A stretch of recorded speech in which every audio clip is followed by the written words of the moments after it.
इससे आसान कोई पढ़ाई नहीं, यदि है तो अभी तक किसी ने बताई नहीं। आज हम संधि के पहले भेद स्वर संधि पर चर्चा करेंगे। जैसा कि हमको ये पता है कि कंपटीशन में अधिकांश जो क्वेश्चन होते हैं हिंदी व्याकरण में, वह सबसे ज्यादा स्वर संधि से ही पूछे जाते हैं। तो आज हम स्वर संधि पे चर्चा करेंगे।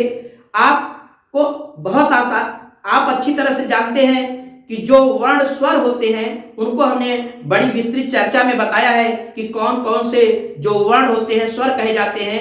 आज उन्हीं के मेल की बात हो रही है और उनके मेल से जो खेल उत्पन्न होता है उस खेल पे चर्चा होगी। अभी आप देखेंगे उनके मेल के भी गणित की तरह गजब गजब के नियम हैं और उस नियम से जो नया खेल बनता है उसी पे आपको ध्यान देना है। आइए सबसे पहले स्वर संधि की परिभाषा को हम बताते हैं कि जब दो स्वर आपस में मिलते हैं तो उनके मेल से जो उत्पन्न विकार या परिवर्तन होता है उसी को हम स्वर संधि कहते हैं। यानी कहने का मतलब, अगर दो शब्द मिलेंगे तो पहले शब्द के अंत में जो वर्ण रहेगा वह स्वर हो और दूसरे शब्द के प्रारंभ में जो वर्ण रहे वह भी स्वर हो। तो ये आपस में जब मिलते हैं तो उनके स्थान पर एक नया वर्ण आ जाता है जिसकी ध्वनि उन दोनों से अलग हो जाती है। उसी अलग हुई ध्वनि को यानी विकार को, उस ध्वनि में परिवर्तन को हम क्या कहते हैं? स्वर संधि कहते हैं। इसका मतलब दो स्वरों के मेल से उत्पन्न विकार या परिवर्तन ही स्वर संधि कहलाता है। स्वर संधि के मुख्य रूप से 5 भेद होते हैं। आपको स्वर संधि के 5 भेदों के विषय में अच्छे से जानकारी करनी है, क्योंकि इस पूरे संधि के टॉपिक में सबसे बड़ा हिस्सा स्वर संधि के भेद का ही होता है और सबसे कठिन काम ये होता है कि स्वर के भेद को याद रखना। आज हम आपको ऐसी ट्रिक से स्वर संधि के भेद याद रखने की ऐसी ट्रिक बताएंगे कि आजीवन आप इस भेद को नहीं भूल पाओगे। आइए हम सबसे पहले स्वर संधि के भेद पर चर्चा करते हैं। स्वर संधि के भेद, संधि के भेद। स्वर संधि के 5 भेद होते हैं। कितने भेद होते हैं? स्वर संधि के 5 भेद होते हैं। ये स्वर संधि के 5 भेद हैं। अब जरा ध्यान सुनिए। पहला जो होता है, ये पहला जो स्वर संधि होता है इसको हम बोलते हैं दीर्घ, यानी दीर्घ संधि। दूसरा जो होता है यह होता है गुण संधि। तीसरा जो होता है यह होता है वृद्धि संधि। चौथा जो इसका भेद होता है वह होता है यण संधि। और पांचवा और आखिरी जो इसका भेद होता है वो होता है अयादि संधि। अयादि संधि। ये स्वर संधि के 5 भेद होते हैं। सबसे कठिन काम ये होता है कि इनको हम याद रखें कैसे। इसके लिए हमने आपको गजब की ट्रिक बताई है। जरा इस ट्रिक पे ध्यान रखिएगा। सबसे पहले ध्यान दीजिएगा, इसकी पहली जो क्रमवार ट्रिक है, 3 ट्रिक इसके लिए हमने बनाई है। जो आपको पसंद हो वही याद रखिएगा। हाँ, जो तुझको हो पसंद वही बात करेंगे। तुम अगर 3 को अगर 7 कहो 7 कहेंगे। तो 3 हम आपको इसके ट्रिक बताते हैं। जरा ध्यान सुनिए।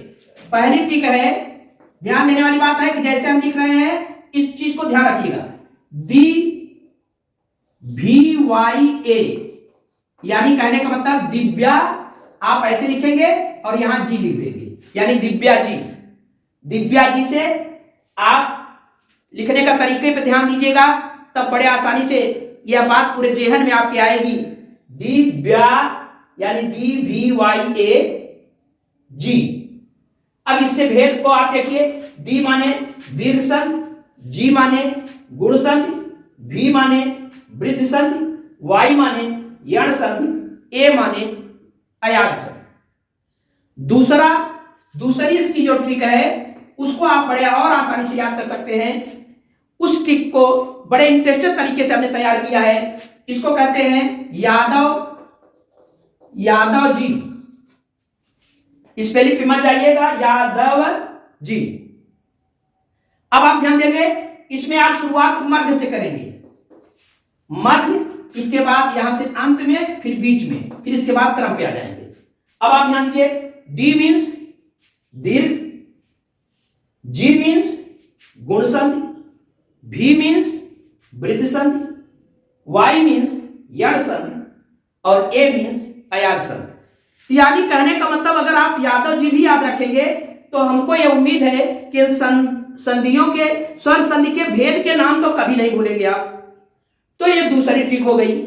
तीसरी ट्रिक जो है हमारी, और तीसरी ट्रिक है कि वेरी गुड शॉर्ट में, very good day, very good day, जरा ध्यान सुनिए।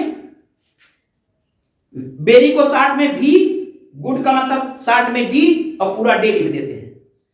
अब इससे आप इसके मध्य से शुरू कीजिए, मध्य से बाईं ओर आइएगा, तो यहां मध्य का मतलब डी, डी माने दीर्घ संधि, जी माने गुण संधि, भी माने वृद्ध संधि, फिर इसके बाद वाई माने यण संधि, ए माने अयाज संधि।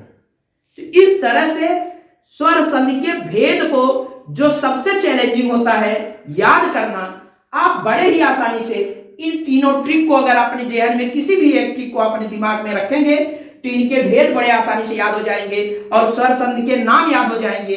तो पहली ट्रिक है दिव्या जी, यानी दिव्या जी लिखने का तरीका आप दिमाग में रखेंगे बड़े आसानी से। दूसरा है यादव जी, तीसरा है वेरी गुड डे, शॉर्ट में लिख लीजिए और हमें उम्मीद है कि आप इसको कभी नहीं भूलेंगे। अब हम इन संधियों के एक एक संधि पर विस्तृत चर्चा करेंगे। इसके लिए हम अगले टॉपिक में इसकी विस्तृत चर्चा करेंगे। तब तक के लिए धन्यवाद, थैंक यू।